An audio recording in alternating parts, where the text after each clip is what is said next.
Corona মোকাবিলায় সফল ৩ নারী সরকার প্রধানের একজন শেখ হাসিনা। জাতীয় দিবস হিসেবে উদযাপিত হবে ৭ মার্চ।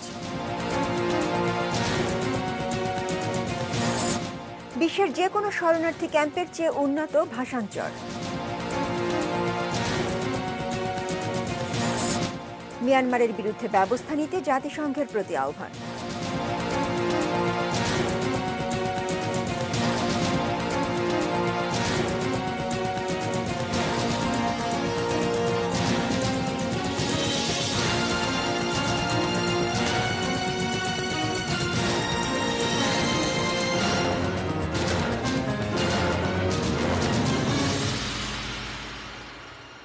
দেখছেন এটিএন নিউজ। সন্ধ্যা ৬টার নিউজ আওয়ারে সঙ্গে আছি আমি উর্মি আহসান। শুনছিলেন সংবাদ শিরোনাম। VSL Angle Channel HB VSL Bikrampur steel limited. এবারে পুরো সংবাদ। কমনওয়েলথভুক্ত দেশগুলোর মধ্যে শীর্ষ ৩ সরকার প্রধানের তালিকায় এসেছেন বাংলাদেশের প্রধানমন্ত্রী শেখ হাসিনা। করোনা মহামারী মোকাবেলার স্বীকৃতি হিসেবে নিউজিল্যান্ডের প্রধানমন্ত্রী জেসিন্ডা আর্ডার্ন এবং বার্বাডোসের প্রধানমন্ত্রী মিয়া মোটলের সঙ্গে উচ্চারিত হচ্ছে তার নামও। আন্তর্জাতিক নারী দিবস উপলক্ষে কমনওয়েলথের একটি বিশেষ ঘোষণায় এই ৩ নারী প্রধানমন্ত্রীকে তাদের সাফল্যের স্বীকৃতি দেওয়া হয়।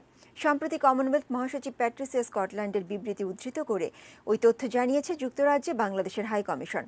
কমনওয়েলথের এই বিবৃতিতে বলা হয়, বাংলাদেশের প্রধানমন্ত্রী শেখ হাসিনা, নিউজিল্যান্ডের প্রধানমন্ত্রী জেসিন্ডা আর্ডার্ন ও বার্বাডোসের প্রধানমন্ত্রী মিয়া মোটলেকে অসাধারণ নারী নেতৃত্ব ও গভীর অনুপ্রেরণা হিসেবে অভিহিত করা হয়েছে। একই সঙ্গে নিজ নিজ দেশে করোনা মোকাবেলার জন্য ওই ৩ সরকার প্রধানের নেতৃত্বের সফলতার কথা উল্লেখ করা হয়। বিবৃতিতে কমনওয়েলথ মহাসচিব বলেন, এই ৩ নেতা আশার আলো দেখান এমন একটি পৃথিবীর জন্য যা নারী পুরুষ সবার সম্মিলিত সুন্দর ভবিষ্যৎ ও স্বার্থ নিশ্চিত করতে পারে। শেখ হাসিনা টানা ৩য় মেয়াদে বাংলাদেশের প্রধানমন্ত্রীর দায়িত্ব পালন করছেন। করোনা ভাইরাস মোকাবেলায় তার নেয়া পদক্ষেপ আন্তর্জাতিক অঙ্গনে প্রশংসিত হচ্ছে।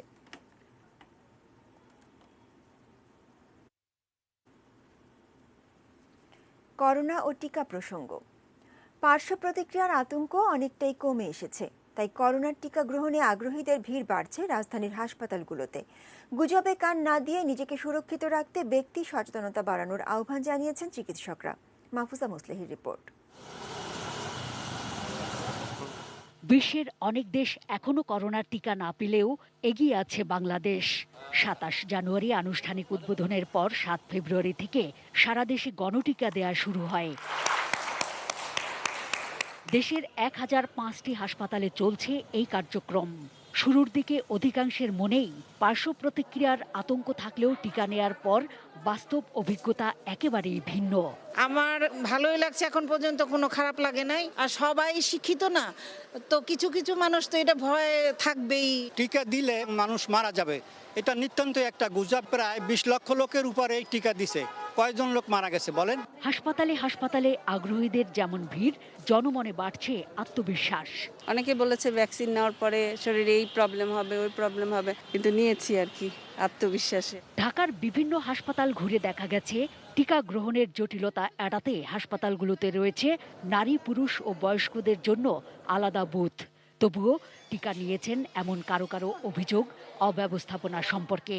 তুলা কিংবা কিছু দিয়া যে এটা পরিষ্কার করবো তাও করেনি। ওয়ান টাইম সিরিঞ্জের কাগজ দিয়ে এই যে আমাদের ভ্যাকসিনটা দিয়ে দিচ্ছে, যেটা দেখা যাচ্ছে যে আমাদের করোনার সংক্রমণটা আরো ঝুঁকিপূর্ণ থেকেই যায়। তবে কর্তৃপক্ষ বলছে অবহেলা নয়, বরং টিকা গ্রহীতাদের স্বার্থেই মূলত এমন ব্যবস্থাপনা। যারা সিস্টার তারা হলো প্রত্যেক কেস দেওয়ার পরে তাদের হাত স্যানিটাইজ করে নেয় যাতে ওখানে জীবাণু আর না থাকে। কিন্তু ভ্যাকসিনের জায়গায় সাধারণত ওখানে অ্যান্টিসেপটিকটা ব্যবহার করা ভালো না, এই জন্য আমরা ওখানে ব্যবহার করি। ভয় পাওয়ার কোনো কারণ নাই যে আমরা ২৪,০০০-এর মধ্যে একজনও কিন্তু ইনফেকশনের কোনো সমস্যা পাই না। এবং মাহফুজা মুসলেহি, এটিএন নিউজ, ঢাকা। করোনায় আক্রান্ত হয়ে দেশে গত ২৪ ঘন্টায় মারা গেছেন আরও ১০ জন। শনিবার স্বাস্থ্য অধিদপ্তরের সংবাদ বিজ্ঞপ্তিতে এই তথ্য জানানো হয়। এই নিয়ে দেশে করোনায় মারা গেলেন ৮,৪৫১ জন। সবশেষ তথ্য অনুযায়ী গত ২৪ ঘন্টায় নতুন করে করোনা আক্রান্ত হয়েছেন ৫৪০ জন। ২১৯টি পরীক্ষাগারে ১২,৮৩৪ জনের নমুনা পরীক্ষা করে এই সংখ্যা পাওয়া গেছে। দেশে এ পর্যন্ত করোনা আক্রান্ত হয়েছেন মোট ৫,৪৯,৭২৪ জন। গত 24 ঘন্টায় সুস্থ হয়েছেন 822 জন। করোনা থেকে সুস্থ হওয়ার মোট সংখ্যা 5,01,966।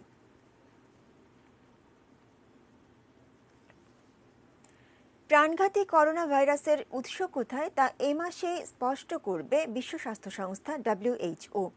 সংস্থাটির মহাপরিচালক টেড্রোস আধানম গেব্রিয়েসুস জানিয়েছেন, তাদের বিশেষজ্ঞরা চূড়ান্ত প্রতিবেদন তৈরির কাজ করছেন। WHO প্রধান জানান, 15 মার্চের পর ওই সপ্তাহের যে কোনো দিন জানা যাবে ভাইরাসটি কোথা থেকে কিভাবে ছড়িয়েছিল। 2019 সালের ডিসেম্বরের শেষের দিকে চীনের হুবেই প্রদেশের রাজধানী উহানে প্রথম করোনা ভাইরাস শনাক্ত হয়। পরবর্তী 14 মাসের বেশি সময় ধরে বিশ্বের 2 শতাধিক দেশে থাবা বসিয়েছে এই অদৃশ্য ঘাতক। যুক্তরাষ্ট্রের জনস হপকিন্স বিশ্ববিদ্যালয়ের পরিসংখ্যান অনুযায়ী বিশ্বে করোনায় এ পর্যন্ত আক্রান্ত হয়েছেন 11,67,00,000-এর বেশি মানুষ, আর প্রাণ হারানোর সংখ্যা 25,93,000-এর বেশি।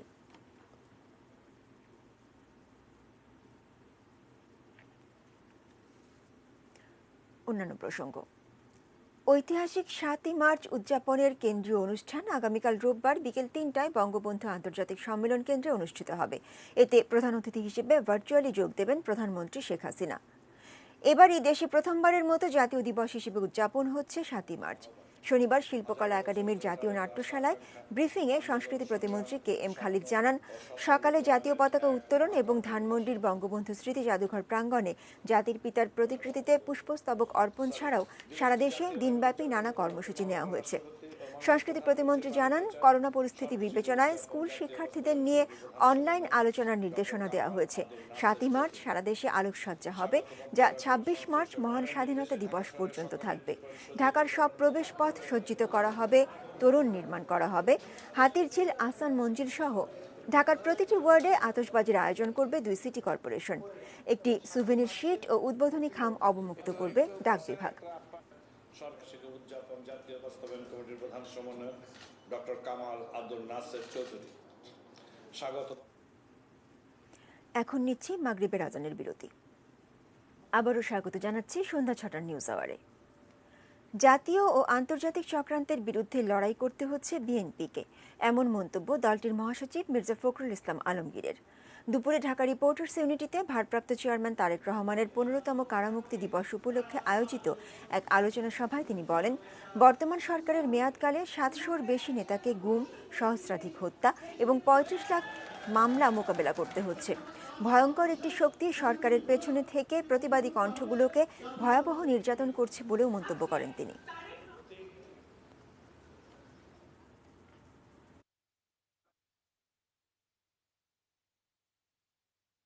আমাদের বিরুদ্ধে একটি জাতীয় আন্তর্জাতিক চক্রান্ত, সেই চক্রান্ত হচ্ছে আমাদের নির্মূল করবার, তাদের বিরুদ্ধে আমাদেরকে লড়াই করতে হবে। গণতন্ত্র যেটা আমাদের আত্মা, সেই আত্মাকে তারা ধ্বংস করে দিয়েছে। এরা শুধুমাত্র নিজেদের ক্ষমতা, দাম্ভিকতা, আত্মম্ভরিতা আর দুর্নীতি, বৃত্ত তৈরির জন্য আজকে একটা গোটা জাতিকে তারা ধ্বংস করে দিচ্ছে। আগামী 26শে মার্চের আগেই ডিজিটাল নিরাপত্তা আইন বাতিলের দাবি জানিয়েছেন গণস্বাস্থ্য কেন্দ্রের ট্রাস্টি ডাক্তার জাফরুল্লাহ চৌধুরী। দুপুরে জাতীয় প্রেস ক্লাবের সামনে এনডিপি আয়োজিত এক মানববন্ধনে তিনি এই দাবি জানান। তুমি না করে আপনার এই মন্ত্রীদের, উজবুক মন্ত্রীদের আজে বাজে কথা না শুনে তারা আপনার বিপদ চায়। প্লিজ স্মরণ রাখেন, বঙ্গবন্ধুকে যেদিন আমাদের মর্মান্তিক ঘটনা ঘটেছিল, এই চাটুকারা কোথায় ছিল? সব উড়ে গেছিল। আমরা আপনাকে মঙ্গল চাই, আপনার সুস্থতা চাই। আপনি জনগণের মানুষ প্রমাণ করার জন্য এটা 26শে মার্চের আগেই এই কালা কানুনটা বাতিল হয়। উদীচী হত্যাকাণ্ডের 22 বছর আজ। এত বছরেও হত্যাকাণ্ডের বিচার না হওয়ায় ক্ষুব্ধ ও হতাশ যশোরের সাংস্কৃতিক কর্মীরা। 1999 সালের 6 মার্চ যশোরের টাউন হল ময়দানে উদীচী শিল্পী গোষ্ঠীর দ্বাদশ সম্মেলনের শেষ দিন রাতে বোমা বিস্ফোরণে নিহত হন 10 জন। মঞ্চের পেছনে পরপর 2টি বোমা বিস্ফোরণে আহত হন আরও 2 শতাধিক মানুষ। এই হামলার পর অনেকেই পঙ্গুত্ব বরণ করেন। ঘটনার পর 2টি মামলা হলেও সাক্ষী প্রমাণ না থাকায় সব আসামি খালাস পেয়ে যায়। পরবর্তীতে সরকার উচ্চ আদালতে আপিল করলে আসামিরা নিম্ন আদালতে আত্মসমর্পণ করে, পরে সবাই জামিন পায়। তাদের মধ্যে 4 জন মারা যাওয়ায় বর্তমানে আসামি 19 জন। হত্যাকাণ্ডের দ্রুত বিচার সহ অসহায় পরিবারগুলোর প্রতি সরকারের নজর দেওয়ার দাবি সংস্কৃতি কর্মীদের।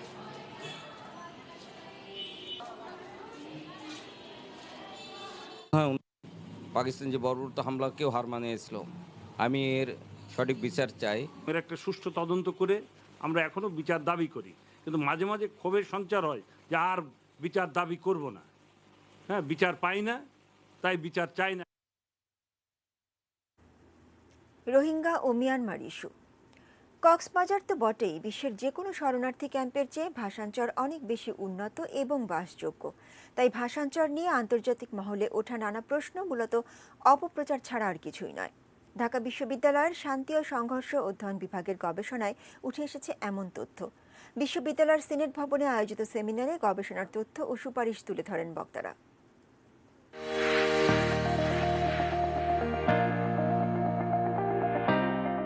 প্রায় 1 লাখ রোহিঙ্গার জন্য নোয়াখালীর ভাসানচরে নিরাপদে বসবাসের সুব্যবস্থা করেছে বাংলাদেশ।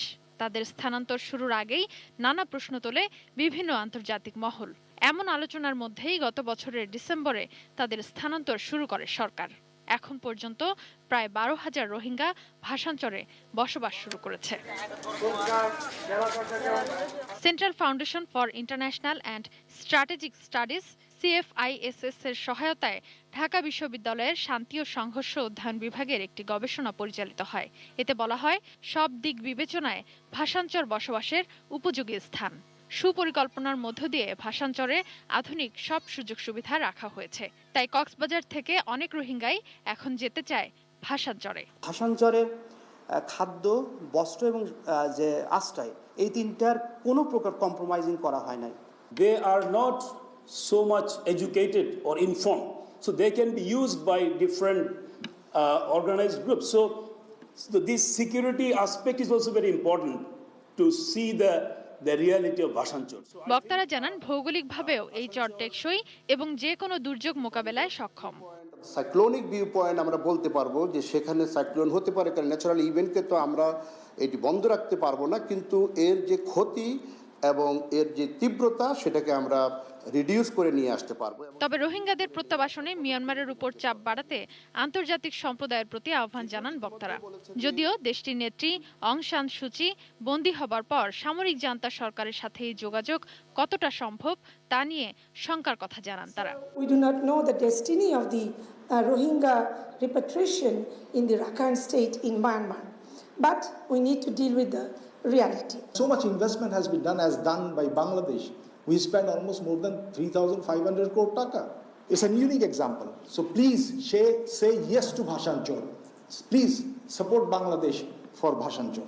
রোহিঙ্গাদের জন্য বাংলাদেশকে যাতে দুর্ভোগে পড়তে না হয় সেজন্য বৈশ্বিক ফান্ড গঠন প্রয়োজন বলে মত দেন বক্তারা। We stand tall amongst the international community. Sadia Afroz, ATN news, Dhaka. মিয়ানমারের জান্তা সরকারের বিরুদ্ধে ব্যবস্থা নিতে নিরাপত্তা পরিষদের প্রতি আহ্বান জানিয়েছেন মিয়ানমার বিষয়ক জাতিসংঘের বিশেষ দূত ক্রিস্টিন শার্নার বার্গেনার। এদিকে মিয়ানমারের রাষ্ট্রীয় টেলিভিশন MRTV সহ সেনাবাহিনী পরিচালিত 5টি ইউটিউব চ্যানেল বন্ধ করে দিয়েছে গুগল কর্তৃপক্ষ। বিস্তারিত ডেস্ক রিপোর্টে। মিয়ানমারের সেনাবাহিনীর ক্ষমতা নেয়ার পর গণতান্ত্রিক সরকারের হাতে ক্ষমতা হস্তান্তর ও গ্রেপ্তার হওয়া নেতাদের মুক্তির দাবিতে ক্রমেই জোরালো হচ্ছে আন্দোলন। প্রতিদিনই রাজধানী নেপিদো, প্রধান শহর ইয়াঙ্গুন সহ বিভিন্ন জায়গায় বিক্ষোভ করছে বিভিন্ন শ্রেণী পেশার মানুষ। সাম্প্রতিক সময়ে আন্দোলনকারীদের উপর শক্তি প্রয়োগের মাত্রা বাড়িয়ে দিয়েছে জান্তা সরকার। নির্বিচারে গুলি চালানো হয়েছে বেশ কটি শহরে। গত বুধবার একদিনে 38 বিক্ষোভকারী নিহত হওয়ার পর শুক্রবারেও মান্দালয় শহরে পুলিশের গুলিতে 26 বছর বয়সী এক বিক্ষোভকারী নিহত হন। এখন পর্যন্ত 50 জনেরও বেশি আন্দোলনকারী নিহত হয়েছেন, গ্রেপ্তার কয়েকশো। মিয়ানমারের সামরিক জান্তা যখন অভ্যুত্থান বিরোধী আন্দোলন দমাতে ব্যস্ত, সেই সময় এই ইস্যুতে এক রুদ্ধদ্বার বৈঠক করে জাতিসংঘ নিরাপত্তা পরিষদ। এই বৈঠকে মিয়ানমারের সামরিক জান্তার বিরুদ্ধে ব্যবস্থা নিতে নিরাপত্তা পরিষদকে আহ্বান জানান জাতিসংঘের মিয়ানমার বিষয়ক বিশেষ দূত ক্রিস্টিন শার্নার বার্গেনার। এ সময় তিনি প্রশ্ন তোলেন, মিয়ানমারের সেনাবাহিনীকে ছাড় দিয়ে আর কতদূর যেতে দেওয়া হবে। জাতিসংঘের এই দূত দাবি করেন, মিয়ানমারের পরিস্থিতি মানবিক সংকটের দিকে এগোচ্ছে। অন্যদিকে মিয়ানমারের রাষ্ট্রীয় টেলিভিশন MRT সহ সেনাবাহিনী পরিচালিত 5টি ইউটিউব চ্যানেল বন্ধ করে দিয়েছে গুগল কর্তৃপক্ষ। শুক্রবার এই ভিডিও শেয়ারিং প্ল্যাটফর্ম থেকে চ্যানেলগুলো অপসারণ করা হয়। দেশটির সেনাবাহিনীর ফেসবুক পেজ অপসারণের 1 সপ্তাহের মধ্যেই এই সিদ্ধান্ত নিল ইউটিউব। মিয়ানমারে গত 1 ফেব্রুয়ারি থেকে নতুন পার্লামেন্ট অধিবেশন শুরু হওয়ার কথা ছিল। তবে ওই দিন ভোরে নির্বাচনের প্রতারণার অভিযোগ তুলে স্টেট কাউন্সিলর অং সান সুচি ও প্রেসিডেন্ট উইন মিন্ট সহ ক্ষমতাসীন দলের বেশ কয়েকজন শীর্ষ নেতাকে গ্রেপ্তার করে সেনাবাহিনী। জারি করা হয় 1 বছরের জন্য জরুরি অবস্থা। ক্ষমতায় বসেন সেনাপ্রধান general Min Aung Hlaing. Sudip Ghosh, desk report, ATN news. বাজেট স্টিল বিরতি নিচ্ছে, এরপর আরও থাকছে। শ্রীপুরে কারখানার আগুনে দগ্ধ হয়ে এক কর্মীর মৃত্যু। 5 দিনের ব্যবধানে সিরাজগঞ্জে আবারও শিশু চুরি।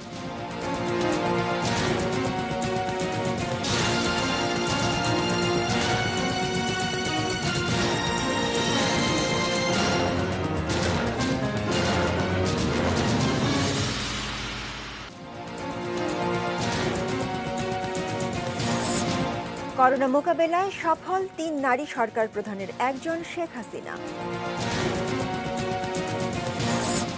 জাতীয় দিবস হিসেবে উদযাপিত হবে 7ই মার্চ।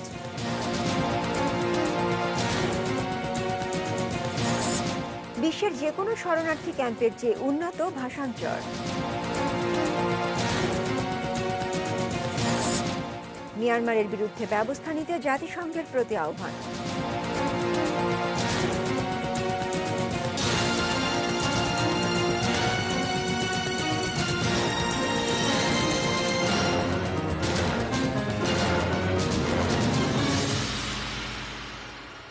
বিরতির পর আবারও আমন্ত্রণ জানাচ্ছি সন্ধ্যা 6টার নিউজ আওয়ারে। শিরোনাম শুনছিলেন। গাজীপুরের শ্রীপুরে একটি কারখানার রাসায়নিক গুদামে আগুনে দগ্ধ হয়ে এক কর্মীর মৃত্যু হয়েছে। আগুন নেভাতে গিয়ে আহত হয়েছেন অন্তত 12 জন। শ্রীপুর থানার ওসি মোহাম্মদ ইমতিয়াজ মাহফুজ জানান, সকাল 10টার দিকে দক্ষিণ ভাংনাহাটি এলাকায় ঢাকা গার্মেন্টস অ্যান্ড ওয়াশিং কারখানার রাসায়নিক গুদামে আগুনের সূত্রপাত হয় এবং মুহূর্তেই তা পুরো গুদামে ছড়িয়ে পড়ে। এ সময় অগ্নিদগ্ধ হয়ে মাসুদ শিকদার নামে একজন নিহত হন। আগুন নেভাতে গিয়ে আহত হয়েছেন অন্তত 12 জন। তাদের ময়মনসিংহ এবং স্থানীয় বিভিন্ন হাসপাতালে ভর্তি করা হয়েছে। নিহত মাসুদ শিকদারের বাড়ি দোহারের কুশনহাটি গ্রামে। তিনি ওই কারখানায় দৈনিক হাজিরার ভিত্তিতে কাজ করতেন।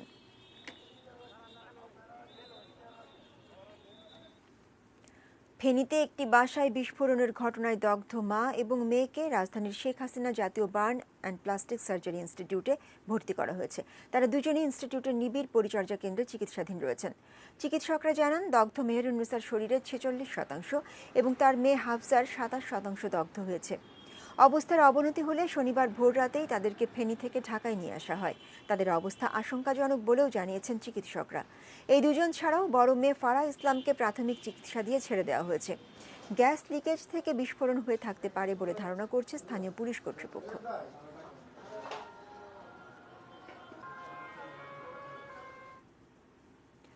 সিরাজগঞ্জে এবার চুরি হলো 23 দিনের এক শিশু। দুপুরে কামারখন্দের বারাকান্দির বাড়ি থেকে শিশুটি চুরি হয়। শিশুটি শহীদুল ইসলাম ও ফরিদা দম্পতির সন্তান। মা ফরিদা খাতুন জানান, ছেলেকে ঘুম পাড়িয়ে তিনি বাইরে যান, ফিরে এসে আর তাকে পাননি। স্থানীয়রা জানান, কালো বোরকা পরিহিত এক নারীকে একটি শিশু নিয়ে কর্ণসূচির দিকে যেতে দেখা গেছে। এর আগে 27 ফেব্রুয়ারি বিকেলে সিরাজগঞ্জের শাখাওয়াত এইচ মেমোরিয়াল হাসপাতালে জন্মের 6 ঘণ্টা পর ও 23 ফেব্রুয়ারি দুপুরে সিরাজগঞ্জ 250 শয্যার বঙ্গমাতা শেখ ফজিলাতুন্নেসা মুজিব জেনারেল হাসপাতাল থেকে 23 দিন বয়সী শিশু চুরি হয়। শিশু চুরির ঘটনায় 3 পুরুষ ও 5 নারী গ্রেপ্তার হয়। একের পর এক নবজাতক চুরির ঘটনায় জেলায় দেখা দিয়েছে উদ্বেগ, উৎকণ্ঠা।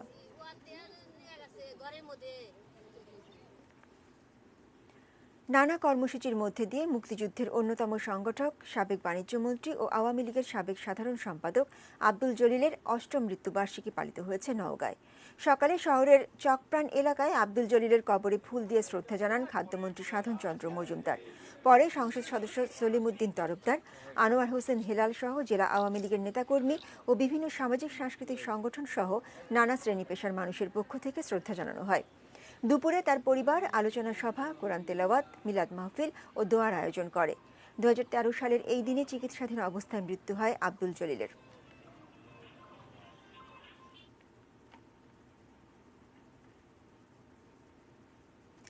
শিশুদের বঙ্গবন্ধুর ঐতিহাসিক ৭ই মার্চের ভাষণ ও চিত্রাঙ্কন প্রতিযোগিতা অনুষ্ঠিত হয়েছে শেরপুরে।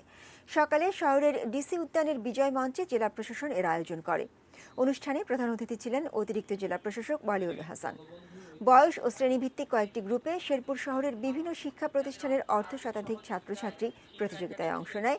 বঙ্গবন্ধুর পোশাকে সেজে আসে শিশুরা। আগামীকাল ৭ই মার্চ সকালে জেলা শিল্পকলা একাডেমি মিলনায়তনে বিজয়ীদের পুরস্কার দেওয়া হবে।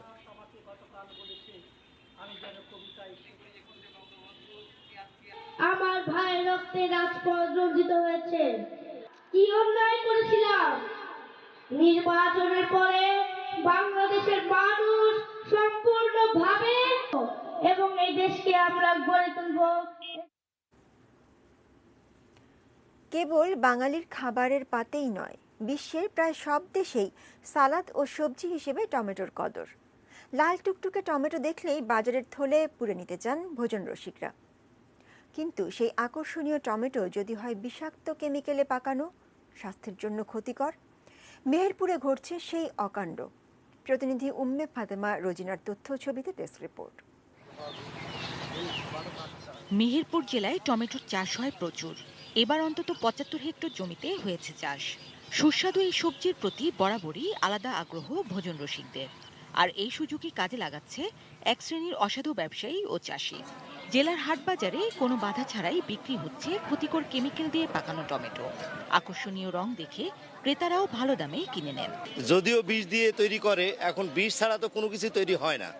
এখন বাধ্য হয়ে আমাদেরকে ওটাই কিনে খেতে হচ্ছে। বিক্রেতাদের যুক্তিটাও ওইখানে। ক্রেতারা চাইলে তাদের কি করার আছে। কেমিক্যাল বিক্রি বন্ধ করলেই এই অপতৎপরতা বন্ধ হতে পারে বলে মত তাদের। এতে যে মেডিসিনটা দেওয়া হয় এটা তো খুব মারাত্মক তাও না, কোম্পানি তৈরি করে, চাষিরা ব্যবহার করছে। আমি না নিলে আরেকজনা নিছে, মানে বাজারে এটা চাহিদা আছে, বেচা কিনা হয়েছে, চলছে। ওষুধবিহীন যেটা সেটার দাম বেশি, আর যেটা ওষুধ দিয়া সেটার দাম কম। মানুষ পাবলিক ওটাও খাচ্ছে এটাও খাচ্ছে।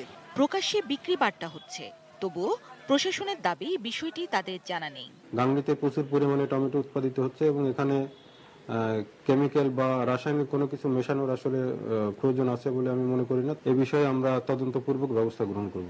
টমেটোটা ম্যাচিউর করেই হারভেস্ট করার জন্য তাদেরকে আমরা উদ্বুদ্ধ করব।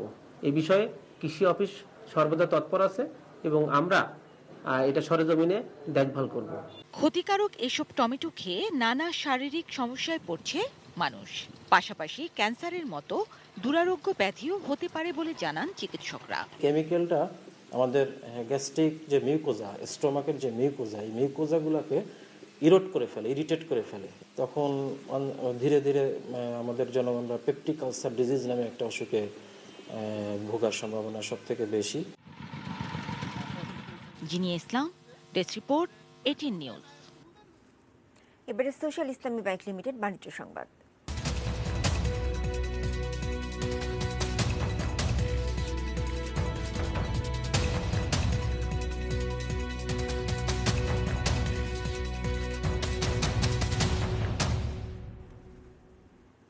রাজস্ব দিতে হয়রানিতে পড়ার কথা স্বীকার করে এনবিআর চেয়ারম্যান আবু হেনা মোহাম্মদ রহমাতুল মুনিম ব্যবসায়ীদের পরামর্শ দিলেন অনলাইনে রাজস্ব দিতে। দুপুরে আরডিআরএস বেগম রোকেয়া মিলনায়তনে রংপুর বিভাগের ব্যবসায়ী নেতাদের সঙ্গে প্রাক বাজেট আলোচনায় একথা বলেন তিনি। Rangpur chamber of commerce and ইন্ডাস্ট্রির পরিচালক মোস্তফা সোহরাব চৌধুরী টিটুর সভাপতিত্বে আলোচনায় অংশ নেন জাতীয় রাজস্ব বোর্ডের সদস্য মোহাম্মদ আলমগীর হোসেন ও সৈয়দ গোলাম কিবরিয়া।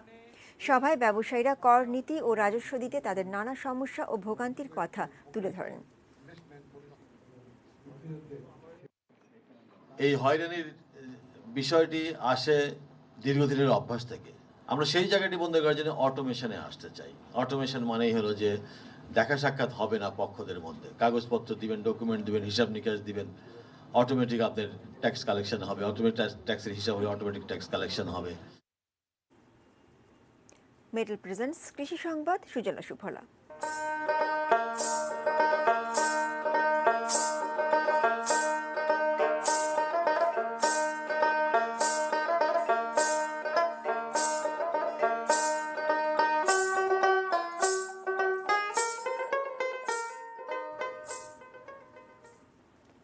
আম আর লিচুর প্রচুর মুকুল এসেছে বাগানগুলোতে।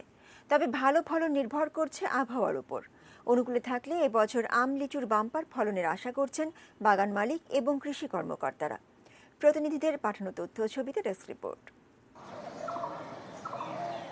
সবুজ পাতার ফাঁকে আমের হলদে মুকুল, বাতাসে মৌ মৌ গন্ধে মধুমাসের আগমনী বার্তা। অনুকূল আবহাওয়ায় এবার চাঁপাইনবাবগঞ্জের আম বাগানগুলোতে মুকুল এসেছে প্রচুর। গত বছর করোনায় লোকসান গোনা বাগান মালিকরা ভালো ফলন এবং দামের আশায় ব্যস্ত সময় কাটাচ্ছেন। কীটনাশক ব্যবহার করছি যেন পোকামাকড়ে কোনো প্রকার ক্ষতি করতে না পারে। এই মুকুল যদি আমরা টিকে রাখতে পারি, খুব ভালো একটা ফলন আসবে আশা করছি। ফুল খুব ভালো এসছে, এভাবে যদি আরো 10-15 দিন থাকে তাহলে আশা করছি যে আমের একটা বাম্পার ফলন হবে। সবকিছু ঠিকঠাক থাকলে এবং ভালো দর পেলে আমরা হয়তো গতবারের ক্ষতিটা পুষিয়ে নিতে পারবো। গোপালভোগ, হিমসাগর ল্যাংড়া, ক্ষীরভোগ, মোহনভোগ, রাজভোগ সহ শতাধিক সুস্বাদু জাত পাওয়া যায় আমের রাজধানী চাঁপাইনবাবগঞ্জে। জেলার 33,035 হেক্টর আম বাগানে এবার উৎপাদনের লক্ষ্যমাত্রা 2.5 লাখ মেট্রিক টন। 18 থেকে 31 ডিগ্রি টেম্পারেচার যেটা এখন বর্তমানে আছে, এটা কিন্তু আম চাষের জন্য সবচেয়ে উপযোগী আবহাওয়া, এবং এই আবহাওয়াটা যদি বিদ্যমান থাকে তাহলে আমাদের আমের ক্ষতির পরিমাণ হবে না। ওদিকে ঠাকুরগাঁওয়ের 5 উপজেলার 8,000 হেক্টর জমিতে আম ও 1,500 হেক্টর জমিতে লিচুর আবাদ হয়েছে। সূর্যপুরী, হাড়িভাঙা, ল্যাংড়া ও আম্রপালি আম এবং গোলাপি, বেদানা ও চায়না ট্রি লিচুর আবাদ হয়েছে সবচেয়ে বেশি। বরাবরের মতোই মুকুল আসার পরপরই পাইকারদের কাছে বাগান বিক্রির কাজও প্রায় সারা। বাগান এভাবে দিছি যে তারা পরিচর্যা করবে, কেনাবেচা করার পরে যেটা হয় ওরা আমাকে বলে, আমাকে ওই হিসেবে তারা টাকা দেয়। গেল বাড়িতে কি এবার লিচু আর এই আছে মুকুল চাষে ভালো। আমাদের এবছর যে বড় মুকুল আসছে, মোটামুটি যে রেজাল্ট ভালো হবে আর কি। জিনিয়া ইসলাম, ডেস্ক রিপোর্ট, 18 নিউজ। আবারও বার্স্টিল বিরতি, পর আরও থাকছে। ভারতে করোনা টিকার সনদ থেকে মোদির ছবি সরাতে নির্বাচন কমিশনের নির্দেশ। আস্থা ভোটে জিতলেন পাকিস্তানের প্রধানমন্ত্রী ইমরান খান।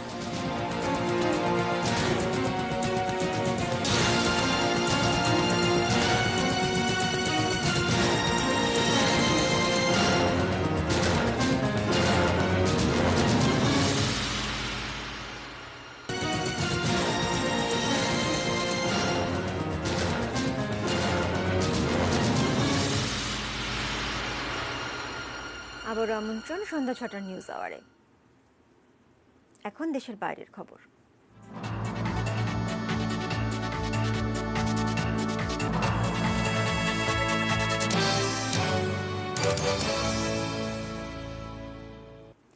করোনা টিকার সার্টিফিকেট থেকে প্রধানমন্ত্রী নরেন্দ্র মোদীর ছবি সরিয়ে নিতে সরকারের প্রতি নির্দেশ দিয়েছে ভারতের নির্বাচন কমিশন। 4টি রাজ্য ও একটি কেন্দ্রীয় অঞ্চলে বিধানসভা নির্বাচনের আগে এই নির্দেশ জারি করা হলো। নির্বাচনের আগে করোনা টিকার সার্টিফিকেটে প্রধানমন্ত্রীর ছবি নির্বাচনে প্রভাব ফেলতে পারে উল্লেখ করে এই নির্দেশ জারি করে কমিশন। প্রধানমন্ত্রী নরেন্দ্র মোদী সরকারি ক্ষমতার অপব্যবহার করছেন বলে এ সপ্তাহের গোড়ার দিকে পশ্চিমবঙ্গের মুখ্যমন্ত্রী মমতা ব্যানার্জির দল তৃণমূল কংগ্রেস নির্বাচন কমিশনে অভিযোগ করে। অভিযোগে বলা হয়, প্রধানমন্ত্রী সার্টিফিকেটে নিজের ছবি ব্যবহার করে নির্বাচনী আচরণবিধি লঙ্ঘন করছেন। এ বিষয়ে পশ্চিমবঙ্গের নির্বাচনী কর্মকর্তারা কেন্দ্রীয় নির্বাচন কমিশনকে অবহিত করলে টিকার সার্টিফিকেট থেকে প্রধানমন্ত্রীর ছবি সরিয়ে নিতে কেন্দ্রীয় স্বাস্থ্য মন্ত্রণালয়কে নির্দেশ দেওয়া হয়। পশ্চিমবঙ্গ, তামিলনাড়ু, কেরালা, আসাম ও পুদুচেরিতে আগামী 27 মার্চ থেকে বিধানসভা নির্বাচনের ভোট গ্রহণ শুরু হবে।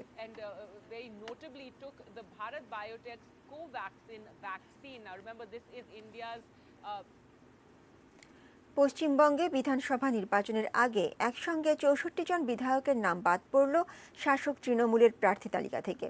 তৃণমূলের পক্ষ থেকে বলা হয়, স্বচ্ছ ভাবমূর্তি ও এলাকায় সংশ্লিষ্ট প্রার্থীর জনপ্রিয়তা এবং কর্মদক্ষতার বিষয়ে খোঁজ খবর নিয়ে প্রার্থী তালিকা চূড়ান্ত করা হয়েছে।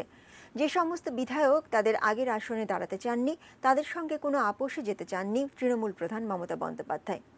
কিছু বিধায়ককে বাদ দেওয়া হয়েছে অসুস্থতা ও বয়সের কারণে। অনেকে আবার লোকসভা ভোটের নিরিখে বিপুল ব্যবধানে বিজেপির চেয়ে পিছিয়ে ছিলেন। অনেকের জীবনযাপন নিয়ে প্রশ্ন ছিল, স্থানীয় স্তরে অভিযোগও ছিল। অনেকে নিষ্ক্রিয় হয়ে পড়েছিলেন বলেও খবর ছিল দলের কাছে। শুক্রবার প্রার্থী তালিকা ঘোষণার সময় মমতা বন্দ্যোপাধ্যায় জানান, এবারের তালিকা থেকে 80 ঊর্ধ্ব বয়সী অনেককে বাদ দেওয়া হয়েছে। বাদ পড়া প্রার্থীদের মধ্যে 5 জন মন্ত্রীও রয়েছেন। ऐसा माहौल है कि ममता बनर्जी प्रेस कॉन्फ्रेंस शुरू नहीं कर पा रही है, थोड़ा टाइम ले रही है। পাকিস্তানের পার্লামেন্টে অনুষ্ঠিত আস্থা ভোটে জিতেছেন দেশটির প্রধানমন্ত্রী ইমরান খান। মাত্র 6 ভোটে জিতে নিজের প্রধানমন্ত্রিত্ব টিকিয়ে রাখলেন সাবেক এই ক্রিকেট তারকা। তবে বিরোধী দল এই ফলাফল প্রত্যাখ্যান করেছে। শনিবার অনুষ্ঠিত আস্থা ভোটে জয়ের জন্য ইমরান খানের প্রয়োজন ছিল 172 ভোট, পেয়েছেন 178টি। পাকিস্তানের গণমাধ্যম ডন জানিয়েছে ইমরান খানের নিজ দল পিটিআইয়ের 155 জন এমপির পাশাপাশি মুত্তাহিদা কওমি মুভমেন্ট পার্টির 7 জন, বেলুচিস্তান আওয়ামী পার্টি ও পাকিস্তান মুসলিম লীগ কায়েদের 5 জন করে ও গ্র্যান্ড ডেমোক্রেটিক পার্টির 3 জন এমপি প্রধানমন্ত্রীর পক্ষে ভোট দিয়েছেন। এছাড়া আওয়ামী মুসলিম লীগের এক এমপিও ভোট দিয়েছেন ইমরানকে। এই সপ্তাহের প্রথম দিকে সরকারের অর্থমন্ত্রী সিনেট আসনে হেরে যাওয়ার পর ইমরান খান নিজেই পার্লামেন্টে আস্থা ভোট ডাকেন।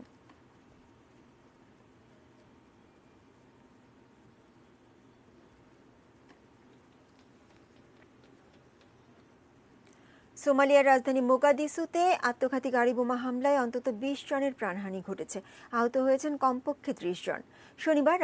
শুক্রবার রাজধানী মোগাদিসু বন্দরের কাছে একটি রেস্টুরেন্টের বাইরে চালানো হয় এই আত্মঘাতী হামলা। প্রত্যক্ষদর্শীরা জানান, শুক্রবার রাতে দ্রুতগতিতে একটি গাড়ি লুল ইয়েমেনি রেস্টুরেন্টের বাইরে এসে থামে। এর কিছুক্ষণ পরেই বিস্ফোরিত হয় গাড়িটি। সে সময় রাতের খাবার খেতে ওই রেস্টুরেন্টে জড়ো হয়েছিল সেখানকার মানুষ। বিস্ফোরণের পরপরই গোটা এলাকা ধোঁয়ায় আচ্ছন্ন হয়ে পড়ে বলে জানিয়েছে রাষ্ট্রীয় সংবাদ মাধ্যম। এই আত্মঘাতী হামলায় রেস্টুরেন্টটি ধ্বংসস্তূপে পরিণত হয়। ধ্বংসস্তূপে আরও অনেকে আটকে থাকতে পারে বলে আশঙ্কা করছে কর্তৃপক্ষ। এই ঘটনার পর 20টি মৃতদেহ ও আহত অন্তত 30 জনকে স্থানীয় হাসপাতালে ভর্তি করা হয়। কোনো ব্যক্তি বা সংগঠন এই আত্মঘাতী হামলার দায়িত্ব স্বীকার করেনি।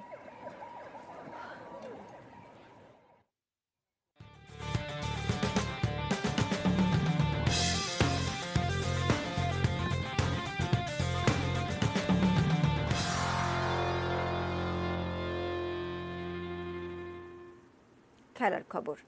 মুজিব বর্ষ উপলক্ষে চট্টগ্রামের রাউজানে আজ আয়োজিত 10 কিলোমিটার ম্যারাথনে অংশ নেন 2000 নারী পুরুষ। রাউজানের হালদা ব্রিজ থেকে শুরু করে এই ম্যারাথন শেষ হয় জলিলনগর বাস স্টেশনে। উপজেলা আওয়ামী লীগ মুজিব বর্ষ উপলক্ষে আয়োজন করে। লাল সবুজ পোশাকে নারী ও পুরুষরা ম্যারাথনে অংশ নেন। কোনো পুরস্কারের ব্যবস্থা না থাকলেও এতে অংশ নিতে পেরেই খুশি সবাই। এমন উদ্যোগ কার্যকর ভূমিকা পালন করবে বলে মনে করেন সংসদ সদস্য ABM ফজলে করিম চৌধুরী।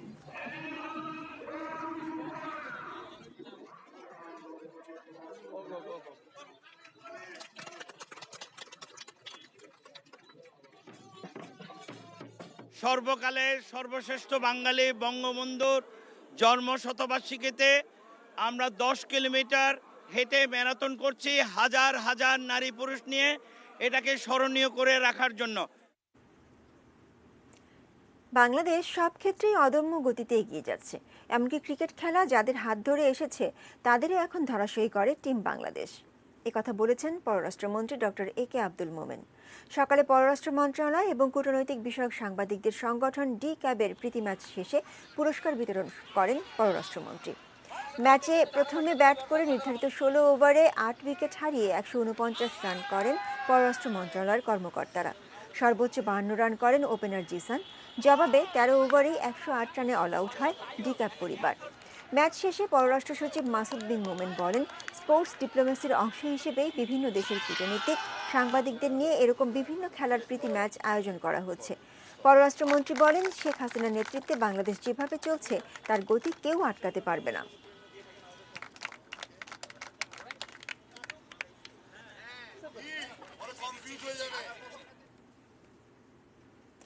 ঝিনাইদহে দীর্ঘ 3 বছর পর আবারও মাঠে ফিরেছে খেলাধুলা।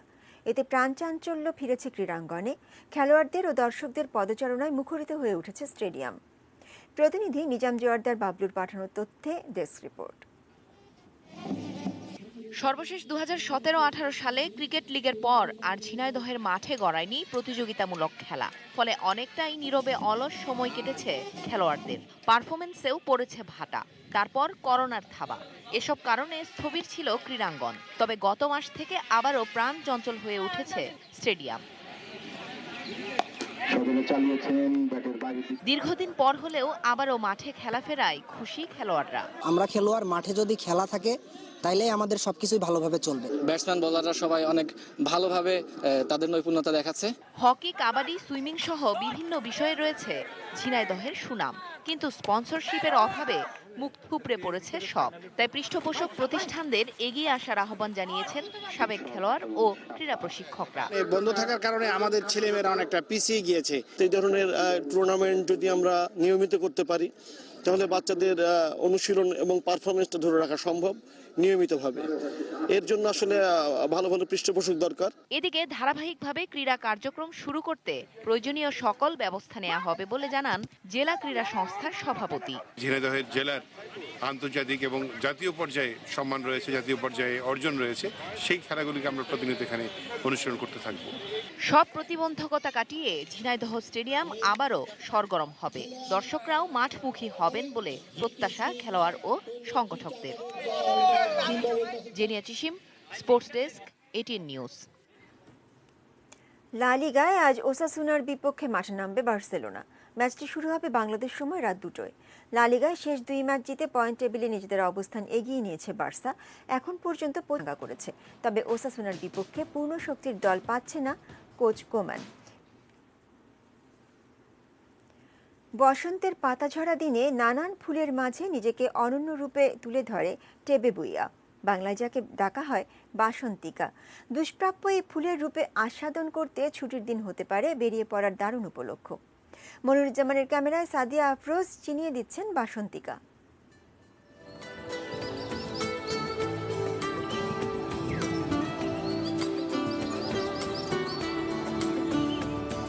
শান্ত সুনিবিড় পরিবেশে বসন্তের ছোঁয়া আরও বেশি মুগ্ধতা ছড়ায় রাজধানীর মিরপুরের জাতীয় উদ্ভিদ উদ্যানে।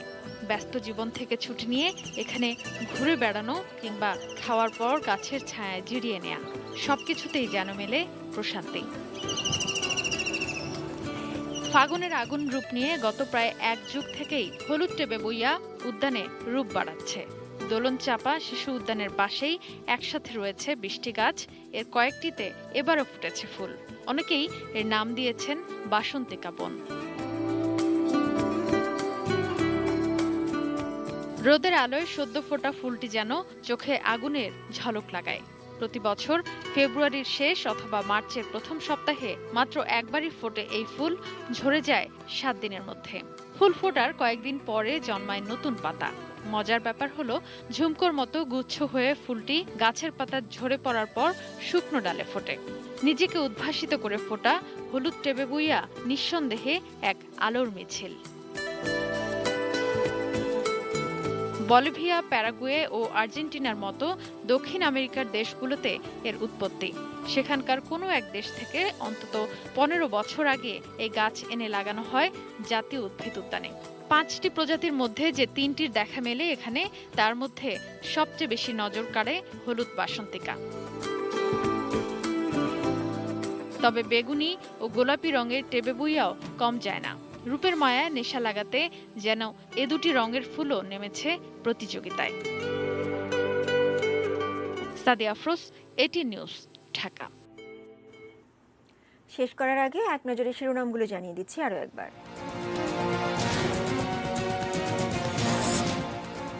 করোনা মোকাবেলায় সফল 3 নারী সরকার প্রধানের একজন শেখ হাসিনা। জাতীয় দিবস হিসেবে উদযাপিত হবে 7ই মার্চ।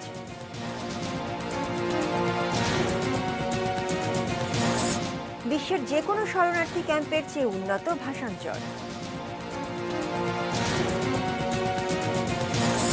মিয়ানমারের বিরুদ্ধে ব্যবস্থা নিতে জাতিসংঘের প্রতি আহ্বান।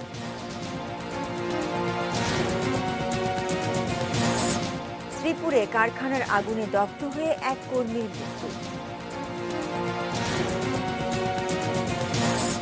5 দিনের ব্যবধানে সিরাজগঞ্জে আবারও শিশু চুরি। ভারতে করোনা টিকার সনদ থেকে মোদির ছবি সরাতে নির্বাচন কমিশনের নির্দেশ। এবং আস্থা ভোটে জিতলেন পাকিস্তানের প্রধানমন্ত্রী ইমরান খান।